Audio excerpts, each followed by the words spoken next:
10,000 متر مربع، وتشتمل على مصنع لإنتاج الشبة السائلة رقم 2 بطاقة 200 ألف طن سنويا، ومصنع لإنتاج الأسمدة المركبة المتنوعة بطاقة 150 ألف طن في العام، ومصنع حمض الفوسفوريك بتركيز 50% بطاقة 100 ألف طن سنويا. ويوفر المجمع حوالي 1400 فرصة عمل مباشرة ونحو 4000 فرصة عمل غير مباشرة من خلال أعمال توريد الخامات وأعمال النقل والتوزيع للمنتجات، كما وفر أكثر من 7000 فرصة عمل أخرى أثناء مراحل البناء والتشييد والتركيبات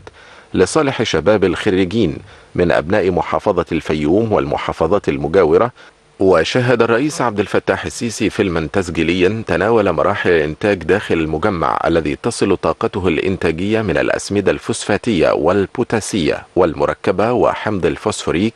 إلى حوالي 575 ألف طن سنويا لخدمة قطاع الزراعة بمصر والتصدير إلى نحو 33 دولة. وأكد الرئيس عبد الفتاح السيسي أن مثل هذه المشروعات وغيرها هي نقطة انطلاقة نحو آفاق مستقبل مشرق لمصر وشعبها العظيم،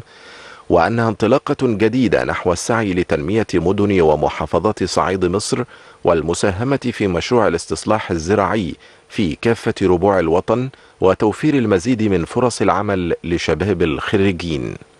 كما استعرض خطط ومراحل التوسعات المستقبلية للشركة والتي صدق عليها السيد الرئيس عبد الفتاح السيسي، وتشمل تنفيذ عدد من المشروعات الجديدة بالمقر الرئيسي لشركة النصر للكيماويات الوسيطة باب رواش وفرع الشركة بالفيوم،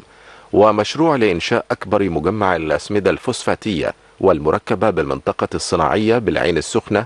والذي يضم 9 مصانع جديدة تعتمد على الطاقة الكهربائية المنتجة ذاتيا.